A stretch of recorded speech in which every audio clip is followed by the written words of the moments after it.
this whole gun thing in the U.S. is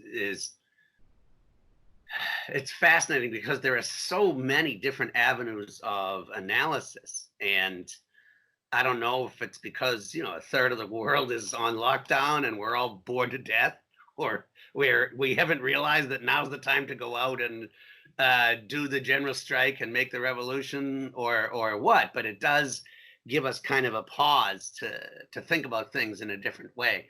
And of course, the first thing that makes this such awesome clickbait is Americans and guns. Aren't they crazy? These people just love their guns. Guns and money is what make America run.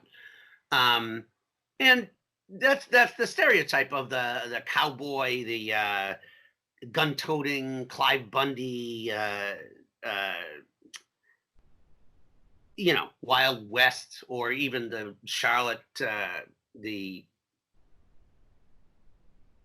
white supremacists, with their Second Amendment guns and everything. And there's a kernel of truth to that. The thing that makes that funny is that it's partly true. Americans do have an obsession. It's a violent, racist society with this like fear of collectivism and this adulation of rugged individualism, and that's something that does make people say, "See, ugh, that's how the U.S. responds to this." Wow. And then on the world stage, you can see it too. There's a great meme out nowadays with a phalanx of Cuban doctors behind the Cuban flag in their white coats marching into Italy, and then below that there is the standard view of U.S. troops surrounding a flag, a U.S. flag, with their guns at the ready. And this is like, nothing could be a better contrast in terms of how societies deal with this. Socialist society, we have doctors, you need doctors, we'll send them to you. And the U.S. imperial response is, who can we bomb? We'll shoot that virus. We'll teach them a thing or two.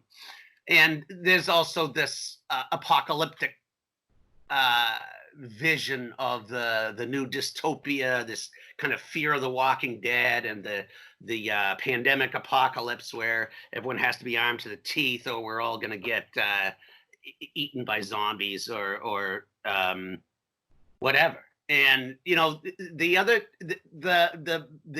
side, there's also a kernel of truth that the government is and should be scared to death of an armed populace. It is a dangerous thing for tyrannical governments, and that's of course the mythical origin of the Second Amendment is the well-regulated militia being necessary for the security of a free state. The right of the people to keep and bear arms should not be infringed.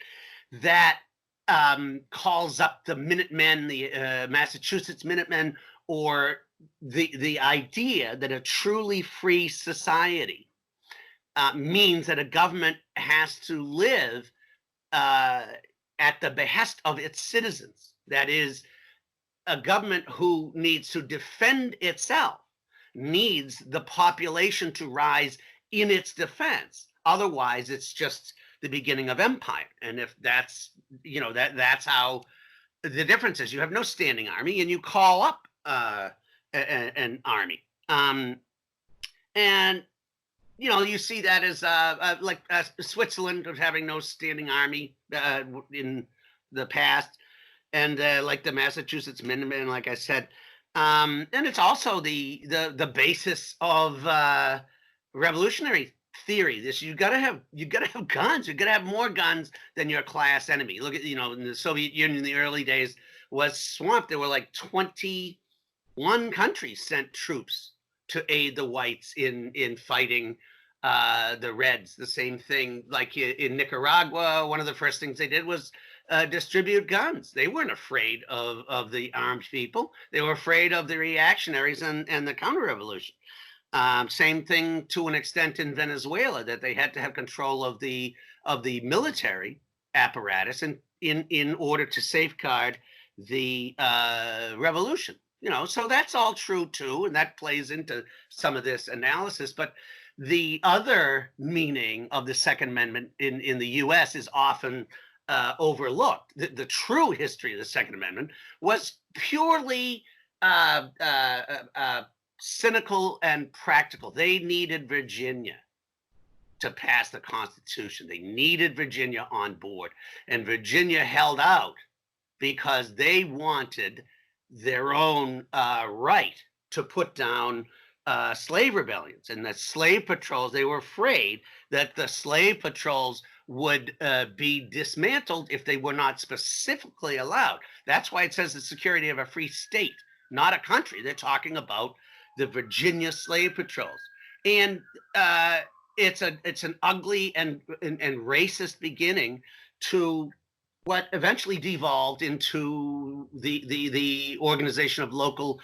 police departments. They came from the original slave patrols. So there's nothing noble about that at all. In fact, it's completely horrific, and it's uh, lumping it all back together. It brings you to this realization of how the U.S. differs in its societal response. It's selfish, and it's rugged individualist.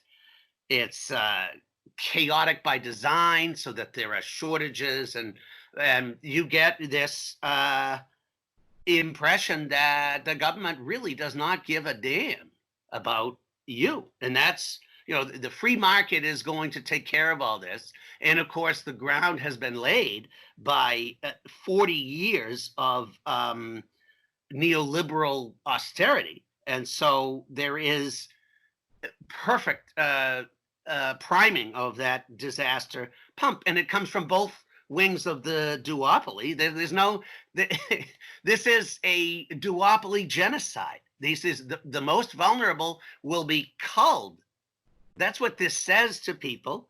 And this is just like Katrina, where they just all of a sudden have no response to a disaster. And they not only haven't learned anything from that disaster, but they've taken a step further. There's 20 more years of degradation and shredding of the social net.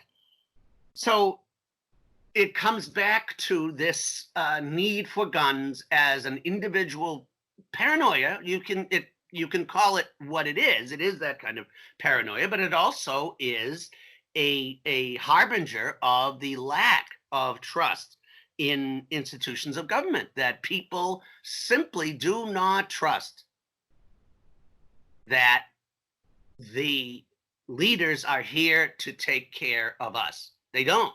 And if they feel they have to have a gun in order to take care of themselves, then so be it. That's the thinking. And the sad part is that there's nothing to dissuade them from this. You have senators profiting by selling stock when they first go. I mean, the whole thing is a sociopathic shit show.